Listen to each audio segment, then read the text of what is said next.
Ano ang mas healthy inumin sa umaga? Black coffee o 3-in-1 na coffee? Yan ang ating alamin. Pero bago po ang lahat ng mga yan, kung ngayon ka pa lamang sa ating channel, huwag kalimutang mag-subscribe sa Gymstology. Pakiclick na rin po ang notification bell para lagi po kayong updated sa mga bago nating health tips upload. Halos lahat ng tao ay umiinom ng kape sa umaga. Hinahanap-hanap ito ng lahat. Mayroong black coffee ay mayroon din namang instant o 3-in-1 na coffee. Samahan pa ng mainit-init na pandesal. Samantala, ang pag-inom ng black coffee ng 2 to 3 cups a day ay maraming benepisyong maidudulot nito sa katawan.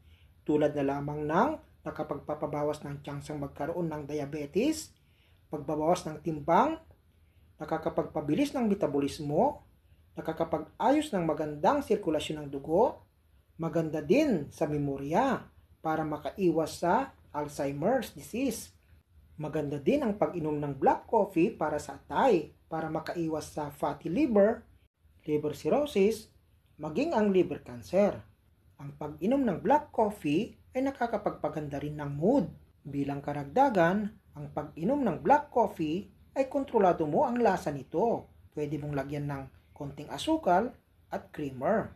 Sa kabilang banda naman, ang pag-inom ng instant o 3-in-1 na coffee araw-araw ay may hindi magandang epekto sa katawan dahil ito ay may mataas na sugar contents na kung saan maaring tumaas ang iyong timbang at magkaroon ng sakit na diabetes.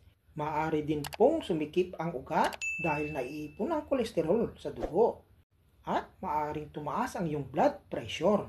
At bilang karagdagan, ang ingredients kasi ng 3-in-1 coffee ay may 46% na sugar, 35% na whitener, at 40% lang na kape. Kaunting-kaunti lang talaga ang kape sa 3-in-1. Kaya imbis na kape na may asukal, nagiging asukal na may kape. At yan po ang ating health tips. Sana po ay may natutunan. Sa susunod na pag-inom ng kape, ay piliin na lang ang black coffee dahil makokontrol mo ang lasa nito.